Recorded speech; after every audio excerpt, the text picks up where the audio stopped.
Hello, everyone. Welcome to my English podcast. My name is Ella, and I'm so glad you're here with me today. You know, teaching English to learners from all around the world has shown me one simple truth. Most people don't only want to pass grammar exams or memorize endless vocabulary lists. What they want, deep down, is to talk in English, to have a conversation at the airport, to chat with a colleague at work, to order food at a restaurant without feeling nervous, to speak confidently with friends online, maybe even to make a presentation. And I think that's why you're here too, right? Because you don't just want to learn English, you want to use English. So let me ask you, have you ever had this experience? Someone asks you a simple question in English, maybe something like, "How was your weekend?" And suddenly your brain goes blank. You know what you want to say in your language, you even know some English words, but the sentences just won't come out. Your heart beats faster, your palms get sweaty, and maybe you smile nervously or answer with one or two short words like, "Fine, good, awesome." But inside, you're thinking, why can't I just say what I mean? And later, when you're alone, you replay the conversation in your head and think, I should have said this. That would have been so much better. If this sounds familiar, let me reassure you, you are not alone. Millions of English learners experience the same thing. And here's the key. The problem usually isn't that you don't know enough English. Most of you know a lot already. Grammar rules, vocabulary lists, and classroom exercises. The real problem is that you don't yet know how to use English naturally in real conversations. That's the gap we need to close. And that's what today's lesson is about. By the end of this session, you'll have clear, practical steps that you can start using right away. These steps will help you stop freezing and hesitating and start talking in English with ease and confidence. Not perfect, because perfection is not the goal, but natural, real, and useful. Now, let's begin with something that I believe is the number one reason learners struggle to talk in English: translation. Most learners think in their native language first and then try to translate into English. But the moment you do that, problems begin. Translation is slow. It makes you hesitate. It creates awkward sentences that may not even make sense. For example, in your head, you may think, "I have hunger," because that's how your language expresses it. But in English, we say, "I'm hungry." Small differences like this can really slow you down. So here's the solution. You need to start thinking in English. I know, that sounds scary at first. How can you suddenly change the way your brain works? But trust me, it's not as difficult as it sounds. You don't need to think big, complicated thoughts in English right away. Start small. Start with simple sentences. I am hungry. It is raining. I like music. These are short, basic, and easy, but they do something powerful. They train your brain to operate directly in English instead of going through the translation process. Try this in your daily life. When you're walking to the bus stop, say in your mind, "I'm walking to the bus stop. The road is busy. The bus is coming." If you're in the kitchen, think, "I'm cutting tomatoes. I'm boiling water. I'm making tea." Does it feel silly? Maybe at first. This is one of the most effective habits to build fluency, because fluency isn't about knowing every single word. It's about being able to connect the words you already know smoothly in real time. Now, as you begin thinking in English, let's talk about another important principle. Keep your sentences simple. Many learners try to sound advanced too quickly. They think, if I don't use big words or complex grammar, I won't sound smart. But the opposite is true. Simple English is powerful because it's clear. Communication is not about showing off how many advanced words you know. It's about making sure the other person understands you. Imagine this.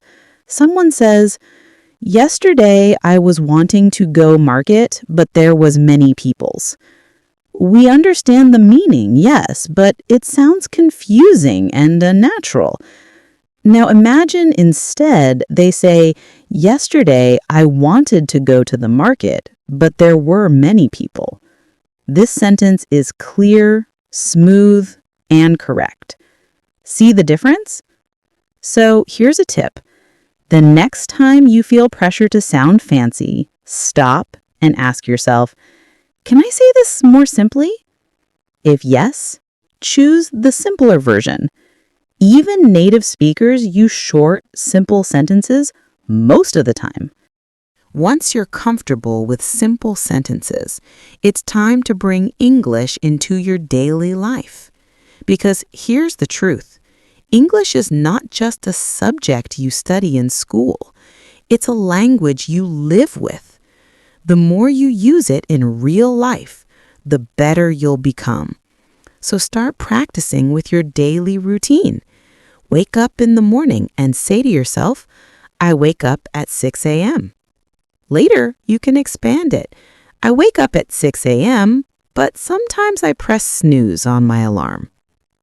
Instead of just saying, I brush my teeth, you can say, I brush my teeth before breakfast because I like to feel fresh.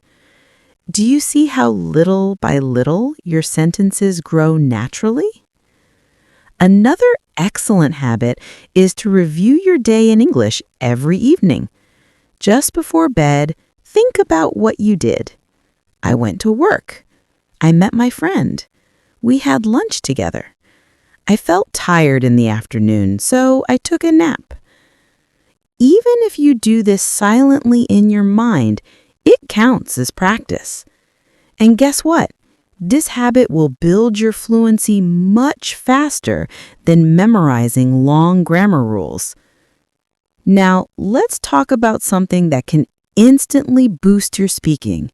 Useful phrases, also called chunks. Instead of only studying single words, learn entire expressions that you can use immediately. Real conversations are full of these ready-made phrases, and once you know them, you don't need to stop and build the sentences word by word, you just use them.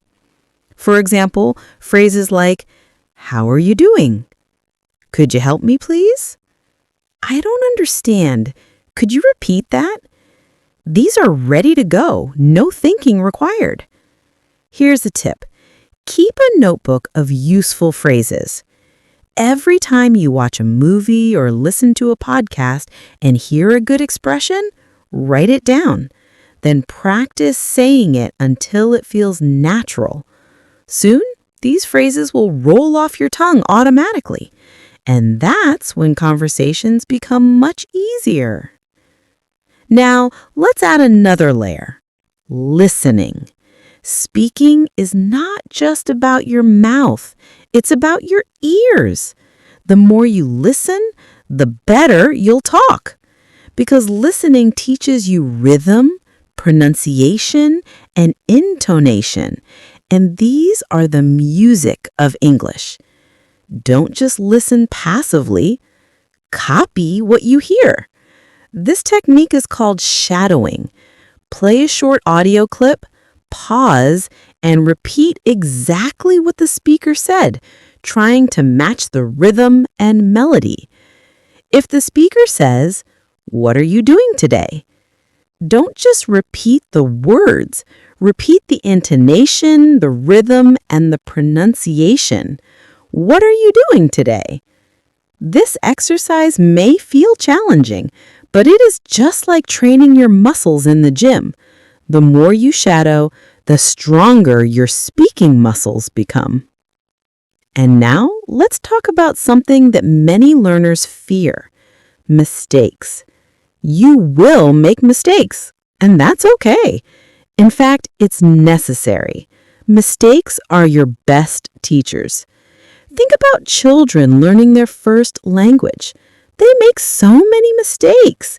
They mix up tenses, they use funny words, and they even say sentences backwards. But do they stop speaking?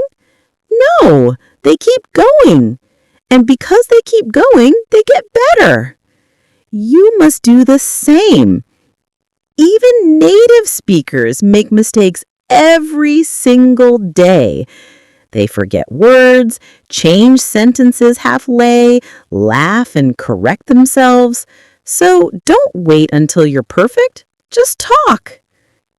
Finally, remember this: language is for people. Yes, books are good and apps are good too, but nothing replaces real human interaction. If you can find a speaking partner, that will be amazing. Joining a language exchange would be wonderful too. But even if you don't have someone to practice with, you can still practice with yourself. Describe what you're doing while you cook. Say, "I'm cutting onions. I'm adding salt. The soup smells delicious." Talk to yourself in the mirror. "Hello, my name is Ella. Nice to meet you. What do you do?" It might feel strange at first, but trust me, it works.